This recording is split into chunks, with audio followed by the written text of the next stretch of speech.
Bonjour et bienvenue dans cette leçon d'histoire de terminale consacrée aux conséquences de la Seconde Guerre mondiale et au règlement du conflit. La Seconde Guerre mondiale s'achève officiellement le 2 septembre 1945 avec la capitulation du Japon. Ce conflit constitue l'un des tournants majeurs du XXe siècle. Il se solde par la défaite d'Hitler et du fascisme, mais laisse l'Europe en ruine et transforme profondément l'ordre mondial.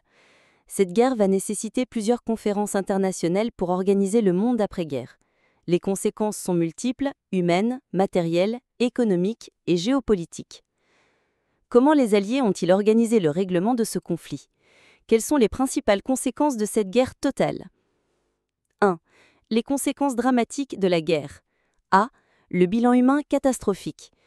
La Seconde Guerre mondiale présente un bilan humain sans précédent. Sur le plan humain, la guerre a fait plus de 50 millions de morts, dont 20 millions en URSS, 6 millions en Pologne et 5,5 millions en Allemagne. Contrairement à la Première Guerre mondiale, qui touchait principalement les militaires, ce conflit frappe massivement les populations civiles. Il s'agit de militaires tués au combat et civils victimes des bombardements ou exécutés dans les camps. Il y a aussi les mutilés et le massacre de 6 millions de Juifs.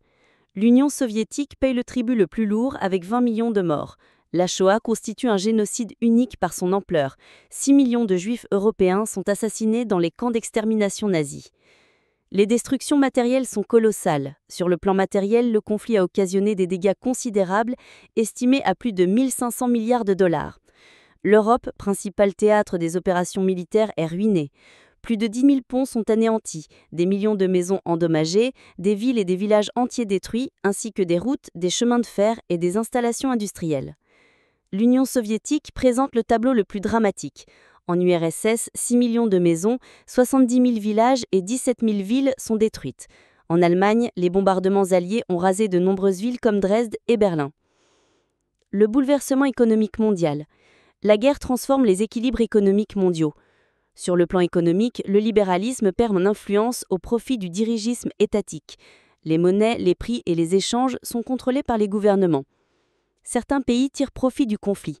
C'est le cas des États-Unis, dont la production industrielle augmente de 75%.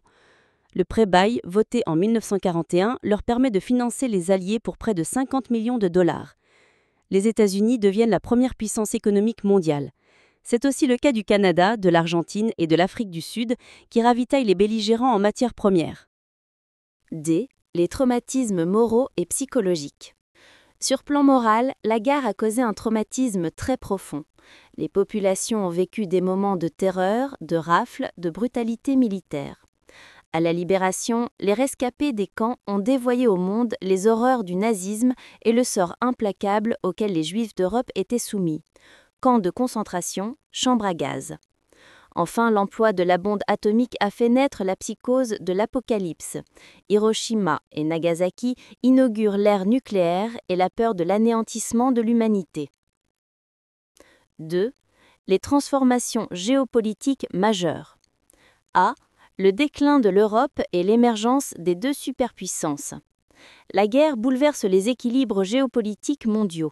L'Europe perd sa prépondérance au profit des États-Unis et de l'URSS qui se taillent des zones d'influence. L'Europe, ruinée et divisée, cède la place à deux nouvelles superpuissances. Les États-Unis sortent renforcés du conflit avec leur territoire intact et leur économie dopée par l'effort de guerre. L'Union soviétique, malgré ses pertes énormes, voit son influence considérablement étendue. L'Armée rouge occupe une grande partie de l'Europe centrale et orientale. B. Le redécoupage territorial de l'Europe. La guerre entraîne des modifications territoriales importantes. Sur le plan géopolitique, certains pays voient leur superficie augmenter. L'URSS se voit attribuer la Pologne orientale, les pays baltes et les îles Sakhaline et Kouril. D'autres pays sont divisés. L'Allemagne est partagée en 4 zones d'occupation, américaine, britannique, française et soviétique. La Pologne est déplacée vers l'ouest. C. L'affaiblissement des empires coloniaux. La guerre ébranle profondément les empires coloniaux européens. Les puissances coloniales sont affaiblies et leur prestige ruiné. Plusieurs de leurs colonies d'Asie sont conquises par le Japon, ce qui montre que des peuples de couleur peuvent vaincre les Européens. L'occupation japonaise de l'Asie du Sud-Est brise le mythe de l'invincibilité européenne. Les peuples colonisés découvrent que les puissances coloniales peuvent être vaincues, ce qui alimente les mouvements indépendantistes. D. Les bouleversements sociaux. Sur le plan social, la fin de la guerre marque une crise sociale d'une grande envergure. D'importants mouvements migratoires se développent et les gens circulent d'une région à l'autre. Ces déplacements de population sont massifs. 12 millions d'Allemands sont expulsés des territoires de l'Est. Des millions de personnes déplacées tentent de regagner leur pays d'origine. 3. Les conférences internationales et le règlement progressif. A. Les premières initiatives de règlement. Le règlement du conflit commence avant même la fin de la guerre.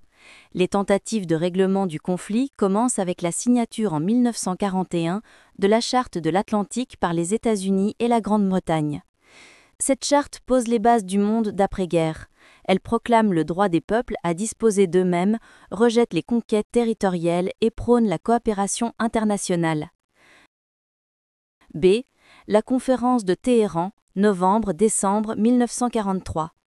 La première rencontre des trois grands se tient dans la capitale iranienne. La conférence de Téhéran réunit les trois grands, Roosevelt, Staline et Churchill, qui adoptent le principe du démembrement de l'Allemagne. L'Est de la Pologne est laissé à l'URSS, de même que les pays baltes. Cette conférence marque l'entrée de l'URSS dans les discussions sur l'organisation du monde d'après-guerre. Staline obtient la reconnaissance de ses conquêtes territoriales. C. La conférence de Yalta, 4-11 février 1945. La conférence de Yalta constitue le moment crucial du règlement territorial. Les trois grands se retrouvent pour se mettre d'accord sur la délimitation des frontières polonaises, les zones d'occupation de l'Allemagne sont déterminées et l'URSS promet d'entrer en guerre contre le Japon. Cette conférence organise concrètement le partage de l'Europe. L'Allemagne est divisée en 4 zones d'occupation, Berlin également. L'URSS obtient satisfaction sur ses revendications en Extrême-Orient. D. La conférence de Potsdam, juillet-août 1945. La dernière grande conférence interalliée se tient après la capitulation allemande. La conférence de Potsdam regroupe Truman, Staline et Churchill pour définir les principes politiques et économiques du contrôle de l'Allemagne. Parmi les mesures prises figurent les réparations financières, la dénazification et le jugement des principaux responsables nazis à Nuremberg, novembre 1946, octobre 1946. Le procès de Nuremberg marque une révolution juridique. Pour la première fois, on parle de crimes contre l'humanité. Parmi les 21 accusés, 11 sont condamnés à mort, 4 à perpétuité, 3 à des peines limitées et 3 acquittés. 4. La naissance de l'Organisation des Nations Unies. A. L'échec de la Société des Nations. La création de l'ONU s'impose face à l'échec de la SDN. L'ONU est née sur les cendres de la SDN, Société des Nations, créée en 1919, devait assurer la sauvegarde de la paix mondiale. La Société des Nations n'a pas su empêcher la Seconde Guerre mondiale. Dépourvue de moyens militaires et affaiblie par le refus des Américains de la ratifier, elle ne put éviter une deuxième grande guerre. B. L'engagement américain et la naissance progressive de l'ONU. La Seconde Guerre mondiale transforme la position américaine. Les États-Unis abandonnent leur politique isolationniste pour s'occuper des affaires du monde. L'ONU va se mettre en place progressivement à travers la Charte de l'Atlantique, 14 août 1941, les conférences de Moscou, octobre 1943, de Dumbarton Oaks, 1944, et de San Francisco, 25 juin 1945. Cette dernière crée l'organisation qui entrera en vigueur le 24 octobre 1945. C. Les principes et objectifs de l'ONU. L'ONU repose sur des principes ambitieux. Ces principes reposent sur la déclaration solennelle des peuples disposés d'eux-mêmes, sur l'idéal de respect des droits fondamentaux et inaliénables de la personne. Ces objectifs sont le maintien de la paix et de la sécurité collective, la coopération entre les nations. L'ONU ambitionne de créer un système de sécurité collectif efficace. D. L'organisation et le fonctionnement de l'ONU. L'ONU s'organise autour de plusieurs organes principaux. L'Assemblée générale réunit chaque année les chefs d'État et de gouvernement des pays membres pour adopter le programme de l'organisation. Le Conseil de sécurité regroupe 5 membres permanents, États-Unis, URSS, Chine, France et Grande-Bretagne, et 10 membres provisoires. C'est l'organe exécutif. Le Conseil de sécurité concentre le pouvoir réel avec le droit de veto des 5 membres permanents. Le secrétariat général, dirigé par un secrétaire général élu pour 5 ans, représente l'ONU. La Cour internationale de justice, installée à La Haye, tranche les différends entre pays membres. 5. Le bilan mitigé de l'organisation de l'après-guerre. A. Les succès de l'ONU. Depuis sa naissance, l'ONU a mené des actions positives à travers ses missions de maintien de la paix, casques bleus, et les actions de ses institutions spécialisées. Les casques bleus deviennent un symbole de l'action internationale pour la paix. Les institutions spécialisées de l'ONU, UNESCO, OMS, UNICEF, mènent des actions concrètes dans l'éducation, la santé, l'aide à l'enfance. B. Les échecs et limites. Cependant, l'ONU montre rapidement ses limites. Elle n'a pu éviter ou régler certains conflits, Israël-Palestine, ni lutter efficacement contre le sous-développement et la pauvreté. Le droit de veto paralyse souvent le Conseil de sécurité. Dès que les intérêts des grandes puissances divergent, l'ONU se trouve impuissante. C. L'émergence de la guerre froide. Le règlement de la Seconde Guerre mondiale débouche paradoxalement sur un nouveau conflit. Le règlement de la Deuxième Guerre mondiale a été difficile et progressif. Il est suivi par une période de paix précaire. Celle-ci va inaugurer une nouvelle forme de relation conflictuelle appelée guerre froide. Cette guerre froide naît des contradictions entre les alliés. Les États-Unis et l'URSS, unis contre l'Allemagne nazie, deviennent rapidement rivaux. L'Europe se divise en 2 blocs antagonistes. Conclusion. La Seconde Guerre mondiale constitue une rupture majeure dans l'histoire mondiale. Sur le plan humain et matériel, le bilan est catastrophique, avec plus de 50 millions de morts et des destructions considérables. Sur le plan géopolitique, l'Europe perd sa domination au profit des États-Unis et de l'Union soviétique. Cette bipolarisation structure les relations internationales pour des décennies. Le règlement du conflit tente de construire un ordre mondial stable à travers la création de l'ONU.